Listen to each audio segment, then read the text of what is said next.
വിലാപങ്ങൾ 3-ാം അധ്യായം 23 മുതൽ 42 വരെയുള്ള വചനങ്ങൾ. കർത്താവിനെ കാത്തിരിക്കുന്നവർക്കും തന്നെ തേടുന്നവർക്കും കർത്താവ് നല്ലവനാണ്. 23-ാം വചനം. ഓരോ പ്രഭാതത്തിലും അത് പുതിയതാണ്, അവിടുത്തെ വിശ്വസ്തത ഉന്നതമാണ്. കർത്താവാണ് എൻ്റെ ഓഹരി, അവിടുന്നാണ് എൻ്റെ പ്രത്യാശയെന്ന് ഞാൻ പറയുന്നു. തന്നെ കാത്തിരിക്കുന്നവർക്ക് തന്നെ തേടുന്നവർക്കും കർത്താവ് നല്ലവനാണ്. കർത്താവിൻ്റെ രക്ഷയെ ശാന്തമായി കാത്തിരിക്കുന്നത് ഉത്തമം. യൗവനത്തിൽ നുകം വഹിക്കുന്നത് മനുഷ്യന് നല്ലതാണ്. അവിടുന്ന് അത് അവൻ്റെ മേൽ വയ്ക്കുമ്പോൾ അവൻ ഏകനായി മൗനമായിരിക്കട്ടെ. അവൻ്റെ മുഖം മണ്ണിൽ പൂഴ്ത്തട്ടെ. ഇനിയും പ്രത്യാശയ്ക്ക് വകയുണ്ട്. അവൻ്റെ കവിൾത്തടം തല്ല് ഏറ്റുവാങ്ങട്ടെ. നിന്ദനം കൊണ്ട് അവൻ നിറയട്ടെ. എന്തെന്നാൽ കർത്താവ് എന്നേക്കുമായി ഉപേക്ഷിക്കുകയില്ല. അവിടുന്ന് വേദനിപ്പിച്ചാലും തൻ്റെ കാരുണ്യാതിരേകത്തിന് അനുസൃതമായി ദയ കാണിക്കും. അവിടുന്ന് ഒരിക്കലും മനഃപൂർവ്വം മനുഷ്യ മക്കളെ പീഡിപ്പിക്കുകയോ ദുഃഖിപ്പിക്കുകയോ ചെയ്യുന്നില്ല. തടവുകാരെ ചവിട്ടി മെതിക്കുന്നതും അത്യുന്നതൻ്റെ സന്നിധിയിൽ മനുഷ്യൻ്റെ അവകാശത്തെ തകിടം മറിക്കുന്നതും മനുഷ്യന് നീതി നിഷേധിക്കുന്നതും കർത്താവ് അംഗീകരിക്കുന്നില്ല. കൽപ്പന കൊണ്ട് മാത്രം കാര്യം നടപ്പിലാക്കാൻ ആർക്ക് കഴിയും? കർത്താവിനല്ലാതെ ആർക്ക്?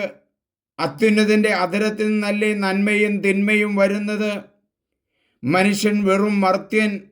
ജീവിക്കുന്നിടത്തോളം കാലം തൻ്റെ പാപത്തിന് കിട്ടിയ ശിക്ഷയെപ്പറ്റി എന്തിനു പരാതിപ്പെടുന്നു?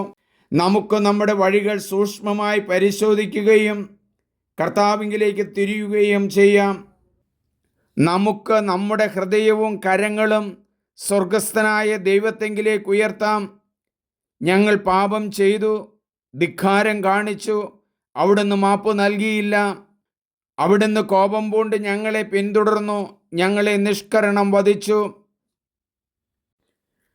നമുക്ക് പ്രാർത്ഥിക്കാം.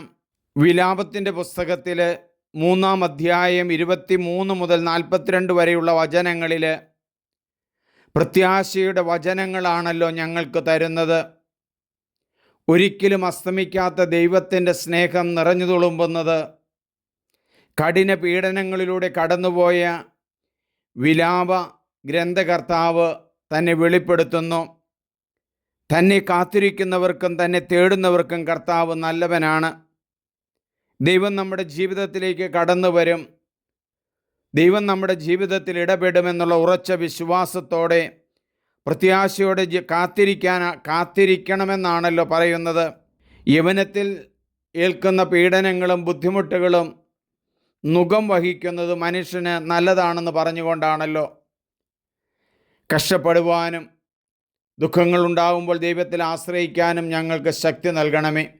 പ്രത്യേകിച്ച് ദുഃഖത്തിലും വേദനയിലും കഷ്ടതയിലും കഴിയുന്നവരെ സമർപ്പിക്കുന്നു. നിൻ്റെ അനുഗ്രഹം നൽകണമേ. ഏറ്റവും സ്നേഹമുള്ളവരെ, നിങ്ങളെല്ലാവരും ഇത് സബ്സ്ക്രൈബ് ചെയ്യണം, ഷെയർ ചെയ്യണം. വചനം വളർത്താൻ ഒത്തിരി പ്രത്യാശയുടെ വചനമാണ് വിലാപങ്ങൾ 3:23-42 നമുക്ക് നൽകുന്നത്. ദൈവത്തിൽ ആശ്രയിക്കുക. എല്ലാവരും സബ്സ്ക്രൈബ് ചെയ്യുക, ഷെയർ ചെയ്യുക. സ്നേഹത്തോടെ സണ്ണി ഉൾപ്പറമ്പ്.